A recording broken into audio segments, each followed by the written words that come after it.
An ABC 7 exclusive tonight. We've learned that a cell phone ban will take effect Monday at the Cook County Courthouse at 26th in California, and then the other courthouses will follow at later dates.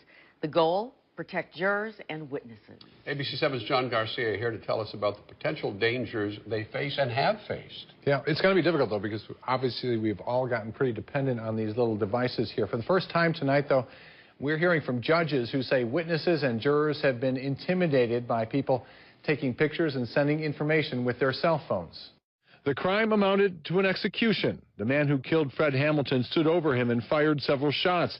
But jurors found this man, Edward Lee, a Chicago police officer and nephew of the owner of a well-known Chicago funeral home, guilty of murder for hire.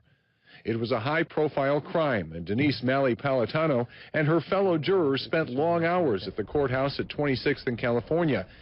They were also possible targets of a courtroom observer who used a cell phone to take pictures of the jury inside the courtroom. Pretty scary.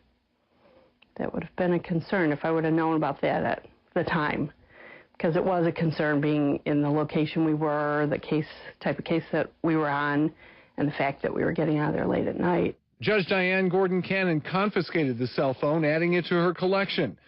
Just last week, she says someone was using this phone to take video of a witness. I don't think we're reaching too far when we say that there is intimidation there. In another case, Judge Evelyn Clay had to declare a mistrial after learning someone had taken pictures of jurors with a cell phone. It was a murder trial of reputed gang member Terrence Ligon. Some of them said that they were afraid. They were afraid of gang issues and retaliation, and they were afraid. It delayed the trial by several months and was a huge expense, but jurors' fears may have been valid. A second jury acquitted Ligon, but his freedom was short-lived. Steve Greenberg was Ligon's attorney. 3 weeks after he gets out, he's killed. Yep, that's what they call street justice. Chief Judge Timothy Evans instituted the ban on cell phones in January, but after an uproar at security checkpoints, he instituted a grace period. Meantime, cell phones still seem to be everywhere. We've got to stop the people from ignoring the rules now. We've come to a point where this intimidation in the courthouse must stop.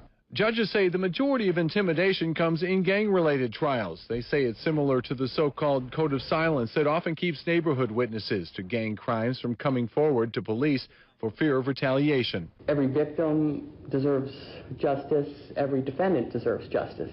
No one deserves to be intimidated.